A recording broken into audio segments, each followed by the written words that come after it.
রাজনৈতিক অস্থিরতার মধ্যেই এবার আগামী নির্বাচন না করার ঘোষণা দিয়ে সবাইকে চমকে দিলেন জাপানের ক্ষমতাসীন লিবারেল ডেমোক্রেটিক পার্টির নেতা ও প্রধানমন্ত্রী ফুমিও কিশিদা। আগামী সেপ্টেম্বরে তার মেয়াদ শেষ হবার কথা রয়েছে, আর মেয়াদ শেষ হওয়া মাত্রই পদত্যাগের ঘোষণা দিয়েছেন জাপানের প্রধানমন্ত্রী। সম্প্রতি রাজনৈতিক দল এলডিপির ভেতরে বড় ধরনের আর্থিক কেলেঙ্কারির খবর প্রকাশ পায়। এর পরপরই দেশটিতে মূল্যস্ফীতি বাড়ার জন্য ফুমিও কিশিদার জনপ্রিয়তায় ভাটা পড়ে। এ অবস্থায় বুধবার এক সংবাদ সম্মেলনে এ ঘোষণা দেন কিশিদা। বিশ্বাস ছাড়া অচল রাজনীতি, তাই মেয়াদ শেষ হওয়া মাত্রই আমি পদত্যাগ করব। এরপর নতুন মেয়াদে দলের দায়িত্ব নিতে আর নির্বাচনে অংশগ্রহণ করব না।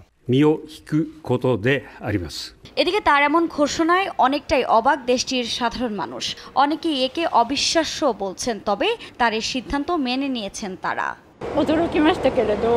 সত্যি বলতে আমি অবাক, তবে আর্থিক কেলেঙ্কারির জন্য তিনি এ সিদ্ধান্ত নিয়েছে বলে আমার মনে হয়।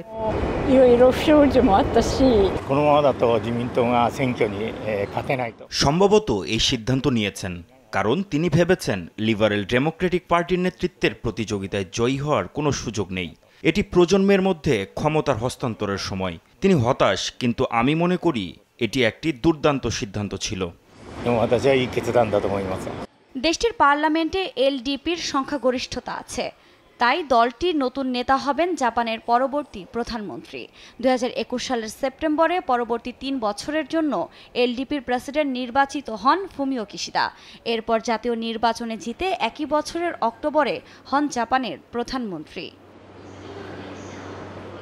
আফরিন মৌ, নিউজ ডেস্ক, দেশ টিভি।